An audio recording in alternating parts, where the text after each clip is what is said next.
Okay, so let's talk about something that happens in so many families, but, well, we rarely actually talk about it. We're going to dive into that really tricky, often unspoken gap in communication between parents and their kids. It's a sensitive topic, for sure, but it's one we've just got to understand. Now, a statement like this, it can feel pretty heavy, right? For a lot of parents, reading that brings up this immediate wave of guilt. That feeling that you're just not quite ready for those deep, serious conversations your teenager needs to have. But does it have to be that way? And that really is the million-dollar question. Should you feel ashamed about this? The source material for this explainer argues absolutely not. So let's try to reframe this whole issue. Let's move away from blame and start leaning into understanding. So, first things first, let's tackle this whole idea of the difficult conversation.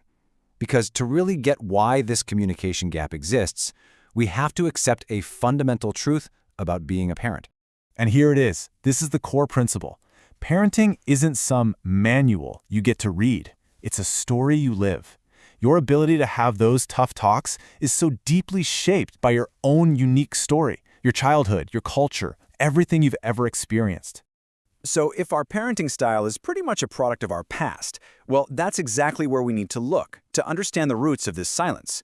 Where do these conversational gaps even come from in the first place? And wow, this slide just lays it all out, doesn't it? A parent's reaction today is being silently guided by all of these things.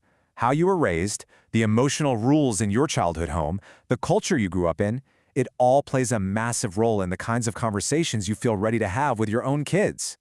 This right here is such a crucial point. That silence, that gap, it's not a failure of love. It's a gap in language. It's often just a lack of the learned skills, the emotional tools you need to navigate these really complex topics, like mental health or identity.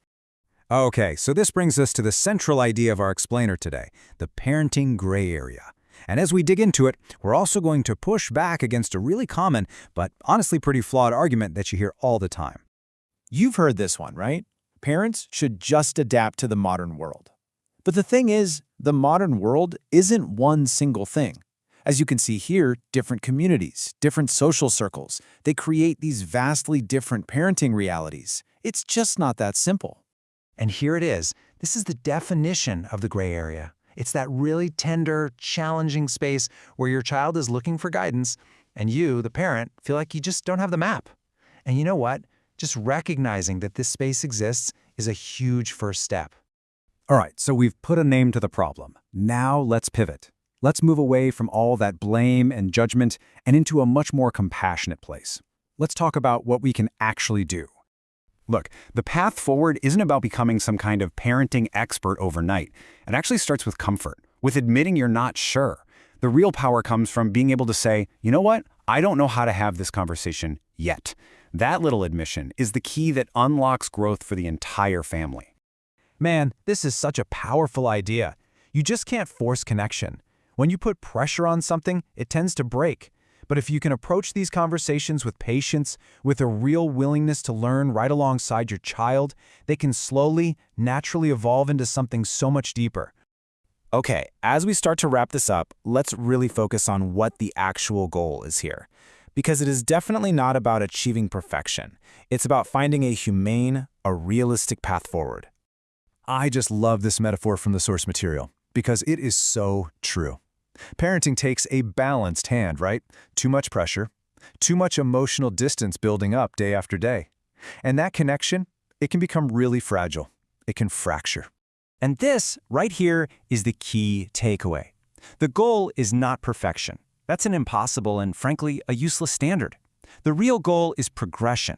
It's about taking small, emotionally safe steps forward, together.